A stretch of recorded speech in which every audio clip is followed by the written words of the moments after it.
I caught my wife sleeping with my brother in my house, but the real betrayal was still to come. Let me back up. My name's Josh. I'm 33. Up until a few months ago, I thought I had a great life. I had a solid job, a house I was proud of, and a wife I adored, Natalie. We'd been married 5 years. Things weren't always perfect, but we were good, stable, building something real. Or so I thought. My younger brother, Tyler, had always been a bit of a golden boy. Charismatic, good-looking, just enough charm to make you forget the chaos he left behind. He was recently divorced and between apartments, so being the generous idiot I was, I let him crash with us for a while. Natalie didn't mind. She and Tyler always got along. A little too well, maybe, but I trusted them. Hell, I trusted everyone, even my mother, especially my mother. And that's where it all really begins. Because the night I found Natalie and Tyler together in my house was just the surface crack. The real betrayal ran deeper, twisted into the roots of my own family tree. And I wouldn't uncover the full extent of it until it was almost too late. You'd think catching your wife with your brother would be the lowest point. But for me, it was just the beginning. After that night, I didn't confront them. Not directly. I pretended I hadn't seen anything. I told them I was feeling sick, stayed in a hotel, said I needed time to myself. Why? Because something about it didn't sit right. Something deeper, more organized. Natalie had been distant for months. Cold in bed, quick to anger, always on her phone. I thought it was stress, I even blamed myself. But now, I started seeing everything clearly. Tyler was always around, too comfortable. He'd borrow my car, eat my food, sit in my chair. And my mother, she visited constantly, always praising Tyler, always brushing off Natalie's weird behavior, always encouraging me to be patient, be more attentive, let Tyler stay just a little longer. Something felt off. So I dug deeper. I installed software on the home Wi-Fi, basic stuff packet sniffers, device monitors. I tracked every phone connected to the network. I pulled logs, screenshots, caches. Natalie and Tyler were using encrypted apps, ones that auto-deleted messages. But they weren't careful.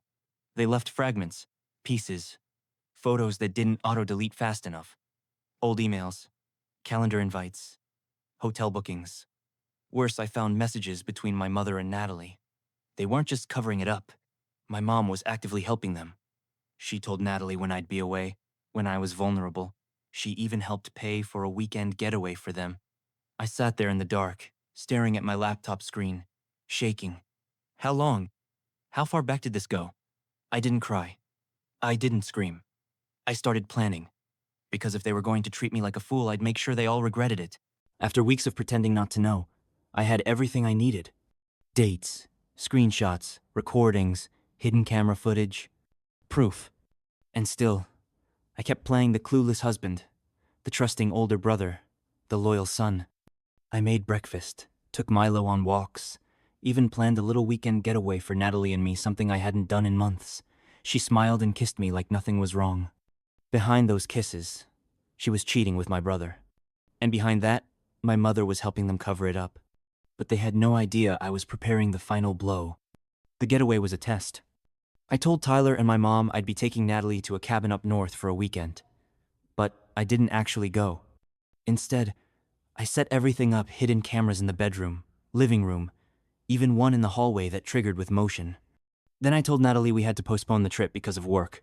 She seemed annoyed, just slightly. That same night I left the house, told her I was staying overnight at my company's out-of-town office. In reality, I parked 2 streets away, laptop open, connected to the home camera feeds. At 12:47 a.m., Tyler arrived.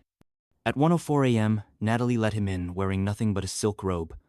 At 1:21 a.m., they were in my bed. I watched the whole thing. I didn't look away. I wanted to feel it, burn it into my memory so that I'd never again question whether I was overreacting. By 3 a.m., he left. She washed the sheets. Routine. Like it had happened 100 times before. The next day, I compiled everything. A full dossier. Copies of texts between them and my mother. Video footage from multiple angles. Audio from their whispered conversations. Bank logs showing money. Natalie transferred to Tyler behind my back. Notes and screenshots showing the timeline of it all. Then I printed a few choice images. Put them in envelopes. 3 of them. One for Tyler, one for Natalie, one for my mother. Each one labeled, "I know everything." I didn't put my name. I didn't need to. That weekend we had dinner at my parents' place. Everyone was there: Mom, Dad, Tyler, me, Natalie. The perfect setting. Before dessert, I excused myself and walked to my car. Came back with the envelopes, quietly slid one under each person's plate. No one noticed, not at first. I waited. I watched. And then, they opened them. Natalie's face went pale. Tyler's hands trembled. My mother looked up at me, lips slightly parted, her expression slowly collapsing into dread. I didn't say a word. I just stood up, placed a flash drive on the table, and said, "That's for the rest of the family, in case you try to lie." Then I left. Didn't slam the door, didn't raise my voice. But as I walked away, I heard yelling, accusations, my father shouting, "Is this a joke?" "No, Dad, not a joke. Just the truth."